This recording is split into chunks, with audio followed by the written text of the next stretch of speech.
ପୃଷ୍ଠା ପରେ ପୃଷ୍ଠା ଉଲ୍ଲେଖ ଚାଲିଛି। ଦିନ 9ଟା ବାଜେ ବସି ଗୀତା ପଢୁଛି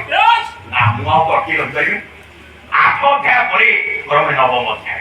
9ମ ଅଧ୍ୟାୟ ପଢୁଛନ୍ତି। ଗୋଟିଏ ଶ୍ଲୋକ ପାଖରେ ଗୀତା ପଢ ଅଟକି କହିଲା ଏ ଗୋଟିଏ ଶ୍ଲୋକ ଯଦି ମୋ ଅତି ବୁଝି ଯାଆନ୍ତା ଆଉ ପୁଣି ଏତେ କଥା ମତେ କହନ୍ତା କି? ଶ୍ରୀମଦ ଭଗବତ ଗୀତା 9ମ ଅଧ୍ୟାୟ ସବୁଠାରୁ ଗୋଟେ ଗୁରୁତ୍ୱପୂର୍ଣ୍ଣ ଶ୍ଲୋକ ସମଗ୍ର ଗୀତା ସେଇ ଶ୍ଲୋକ ପାଖରେ ଅଟକି ଗଲେ। ସମଗ୍ର ଗୀତା ମୂର୍ତ୍ତି ବୁଝିବା ଦରକାର ନାହିଁ। ସମଗ୍ର ଗୀତା ମୂର୍ତ୍ତି ବୁଝିବା ଦରକାର ନାହିଁ। ଯଦି ଗୋଟିଏ ଶ୍ଲୋକ ବୁଝି ଯାଆନ୍ତା ସେ ପୁଣି ମତେ ଆଉ ଗୋଟେ କଥା କହନ୍ତା କି? ଶ୍ରୀମଦ ଭଗବତ ଗୀତା 9ମ ଅଧ୍ୟାୟ 22 নম্বর ଶ୍ଲୋକ ପାଖରେ ଅଟକି ଗଲେ। তাহলে এই গোটিয়ে শ্লোক যদি মোতে বুঝি যান্তা আর উপরে এতে কথা মতে কহন্তা। শ্রীমদ ভগবত গীতা 9ম অধ্যায় 22 নম্বর শ্লোকে যা সপন লিখিলে ভগবান বলেন অর্জুন অনন্য সিন্ধে দোজনা জনা পটু পাসে আমি দিয়া বুঝানা গোবক্ষম বহানি শ্রীমদ ভগবত গীতা 9ম অধ্যায় 22 নম্বর শ্লোকে ভগবান বলতে হে অর্জুন অনন্য চিন্তয়িত जो जी मान मोते अनन्य पूर्ण समर्पणता पूर्वक मो पर विश्वास रखे आस्था रखे जोगक्षम बहान अनर्थ मु बहान बहन करे मु ता परिवार ता पिला छुआ समस्त दायित्व मो कांध को आसी देखो प्रभु निजे केड़े बड़ कथा जी मो पर पूर्ण भरोसा रखे विश्वास रखे मु प्रतिदिन दायित्व ता परिवार मो कांध को आसी प्रतिदिन कथा आरंभ कला बेले आपण भगवान को छाड़ी दियंतु प्रभु मु निमित्त मात्र सब दायित्व तुटे लागेला जत करोसी जगस्नादि जब होसी जदासी जब तपछम से कम दियो तत्पुरुष मदर ये श्लोक ओडिया अनुवाद भूपति पंडित प्रेम पंचामृत रे कहले सेदिन कृष्ण को उद्धव सब कला बेले मते दायित्व दे दियो सकल कर्म करी हरि देव पादरे आशा करी प्रभु ये दायित्व तो तते लागेला ताहार निर्वाहर आया ओहिते नथारे मोर तार समस्त दायित्व मो कान धरिया ये कथा ओटई प्रमाण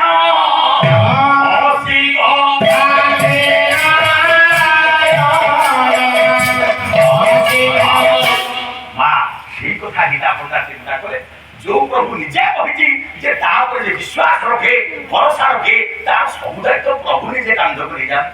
जदि ए बुझिए श्लोक मो स्त्री बुझी आंता से कोना एते कथा मते कहता कि ना लागे सी काई कि बुझिबो ताकरे झाड़ू उठा धरि दिया वृषभ आगे ब्रह्म ज्ञान बधिरे मधु ए बधिरे बड़ा पटे चिंता कला ता छोरिया कपट खोलिबाला धरका भांजबी भीतर पसिबी आ अपेक्षा करि पाइलानी द्वार ठेली देई घर भीतर प्रवेश कला ओरे खोटे ओरे ना हातर गीता होई लियो गीता होईटा ठीक करि छिला एथरा पढ आ तमे कोन पढाली ये गीता होईटा बंदे ठीक करि काटी दो उठी खाते तुमको तम गीता को धूप दीप दई बंदे तुम कोन कोनी दिन हैला घरे चली जाई तीन पिला हो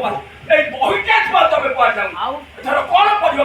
दिन 9टा बजे घरे पढा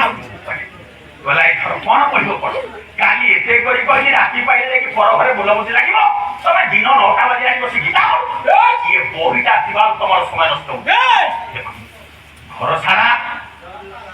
चिरी जाइथिबा गीता पुस्तक विक्षिप्त अवस्था रे पड़ी आखिर विषादासु दुई धार सरीगला भग्न हृदय से चिरी जाइथिबा गीता पुस्तक साउंडी गामुछा काने बांधी भग्न हृदय महाप्रभुर पवित्र श्री मंदिर गरुड़ स्तंभ पछपटे जाए गीता बंदा ठिया हेले प्रभु देखन से चिरी जाइथिबा गीता पुस्तक गामुछा काने बांधी महाप्रभु निरादिनाथ बलियार भुज निकट में हाथ जोड़ी देले प्रभु मो स्त्री कृतकर्म पाई आपण ताको क्षमा कर दियंतु स्वभावे नारी जन्म पाई स्वभावे नारी जन्म पाई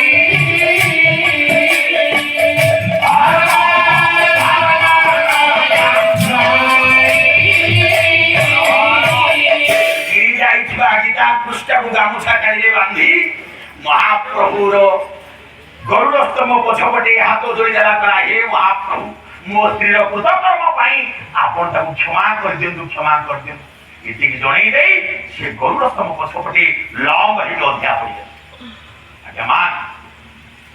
ଗୀତା ପଣ୍ଡା ସିନା ଗରୁଡ଼ ସ୍ତମ୍ଭ ପଛପଟେ ଲମ୍ବ ହେଇକି ପଡ଼ିଗଲେ ହେଲେ ଗିଣା ଦିନା ବୟାର ଭୁଜ ସ୍ଥିର ହେଇକି ଆଉ ରତ୍ନ ସିଂହାସନ ଉପରେ ରହିପାରିଲେ। ମୁଁ ପୁରା ନିଜେ କହିଛି ମୋ ଉପରେ ଯେ ବିଶ୍ୱାସ କରେ ଭରସା କରେ ମୁଁ ତାର ସମସ୍ତ ଦାୟିତ୍ୱ ମୋ କାନ୍ଧକୁ ନେଇ ଆସେ। ଆଚ୍ଛା ଯୋଉ ଗୀତା ପଣ୍ଡା ମୋ ଉପରେ ଏତେ ବିଶ୍ୱାସ କରିଛି ଯୋଉ ଗୀତା ପଣ୍ଡା ମୋ ଉପରେ ଏତେ ଭରସା ରଖିଛି ସେ କଣ ଯା ଗୀତା ବିଶ୍ୱାସ ହରେଇବ? ଅନୁରୂପ ଆଉ ଗୋଟେ ଶ୍ଲୋକ ସଂସ୍କୃତ ଭାଗ ନିଜେ ପ୍ରଭୁ କହୁଛନ୍ତି କଣ କହିଲେ କହିଲେ ଯୋଦାରାଗାର ପୁତ୍ର ପ୍ରାଣାନ୍ବିତ ଶରଣ ଯାହା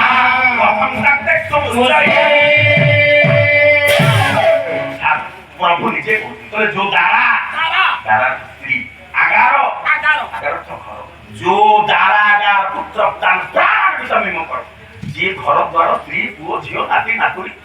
धन संपद हेतु आनंद शरण जाता सब मो पाद तले छाई देछि प्रथम तांते तुम से मु ताकू केबे भूली पारि ना केबे छाई दे ना जो गीता पढ़ना मो पर एते विश्वास रखिछि एते भरोसा रखिछि से कोता विश्वास हरेबो ना ना हां आओ महाप्रभु श्री रही रत्न सिंहासन रही मंदिर ओली रत्न सिंहासन ओली गोटा 12 वर्ष 12 कोटि कंदर जना कांति भुवन मोहन रूप नवदुर पागल खनु सुंदर भावे निजको सजेई दिले केमती सजेई दिले नवीन नील घन कांति नील सुंदर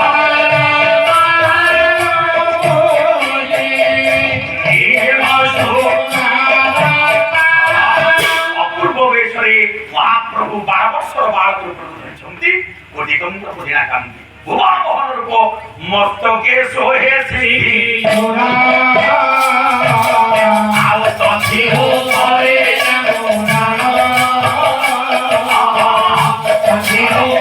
मंदिर के एते बड़ ज्ञान दिव्य स्वरूप धारण करी 12 वर्ष बालक करे रत्न सिंहासन लेला बेले याद खंडे जस्ती खंडे बाई अछि हस्तरे लौड़िले सन जे सने तारे देबो गोपाल घर गौर घर को हातरे जस्ती खंडे रही एपटे खाली मা কোন ধরছেন প্রভু না কন্ধরে ওই ছন্দি ভায়া হে বন্ধা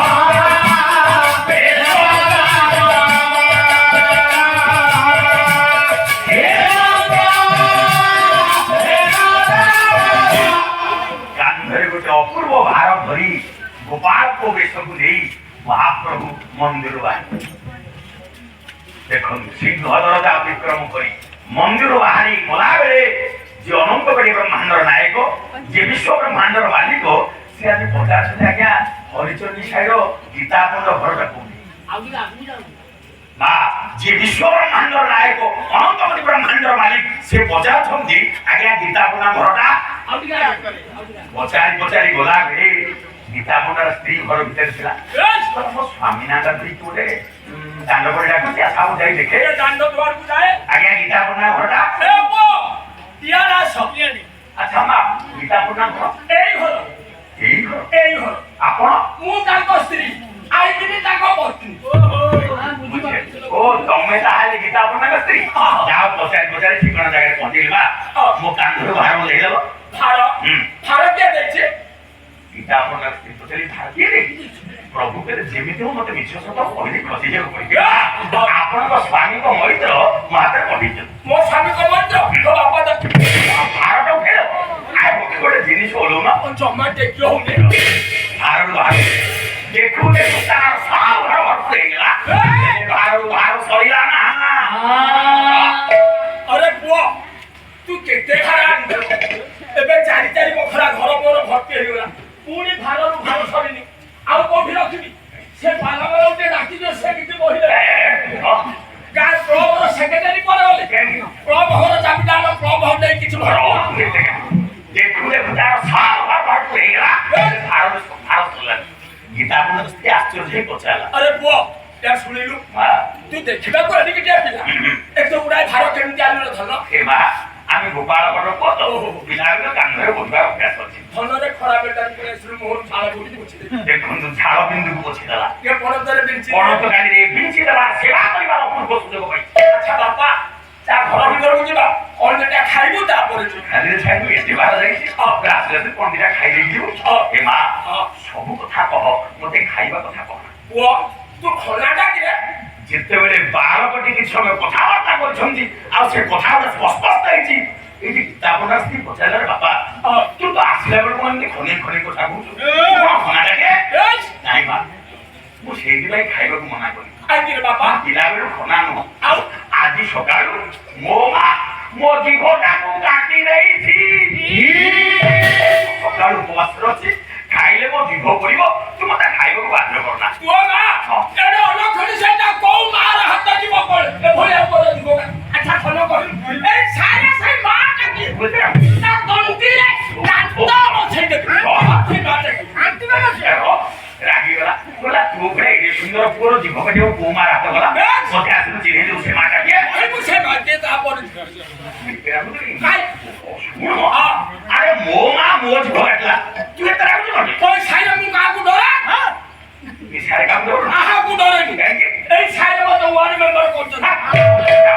ଖାଲି ବାହାର ଜଙ୍ଗଲ ଗଲା ଚାଲିଲୁ ମତେ ଚିହ୍ନେଇ ଦେଉ ସେ ମାଟା କିଏ ତୋ ଭଳିଆ ପୁଅର ଏଡେ ସୁନ୍ଦର ପୁଅର ଜିଭ କାଟିବ କୋଉ ମାର ହାତ ଗଲା ଜିଦ୍ କରି ବସିଛି ପ୍ରଭୁ ଗୋଡ଼ ଘରେ ପଡ଼ିଗଲେ ଭଲ ମୁଁ କହିଲି କି କଣ ଜିଦ୍ କଲା ମୋ ମା ମୋ ଜିଭ କାଟିଲା ତୁ ସେଥିରେ ବିଚଳି ମୁଁ କିଛି ଶୁଣିବିନି ସେ ମାର ପରିଚୟ ମୋର ଦରକାର କହିଲା ମୋର ଦରକାର ସେ ମାଟା କିଏ ପ୍ରଭୁ କହିଲି ଯୋଉ ପ୍ରକାର ଜିଦ୍ କଲାଣି ମୁଁ ଯାଇପାରିବିନି ମୋର ମତେ ମିଛ କହିକି ଖସିଯିବା କହିବା ଏତେ ବଡ ସାହି ଭିତରେ ମୋ ମାର ପରିଚୟ ଦେଲେ ତମେ ବୁଝିପାରିବ ନା ତମ ସ୍ୱାମୀ ଯେତେବେଳେ ମନ୍ଦିରରୁ ଫେରିବେ ସ୍ୱାମୀକୁ ଆସିଲେ ପଚାରିଦେବ ଯୋଉ କୋଟି ଭାର ଆଣିଥିଲା ତା ମାକୁ ମତେ ଚିହ୍ନେଇ ଦିଅ କାରଣ ଆପଣଙ୍କ ସ୍ୱାମୀ ମୋ ମାକୁ ଅତି ଭଲ ଭାବେ ଚିହ୍ନିଛନ୍ତି ସ୍ୱାମୀକି ଆସିଲେ ପଚାରିଦେବ ମୁଁ ଯାଉଛି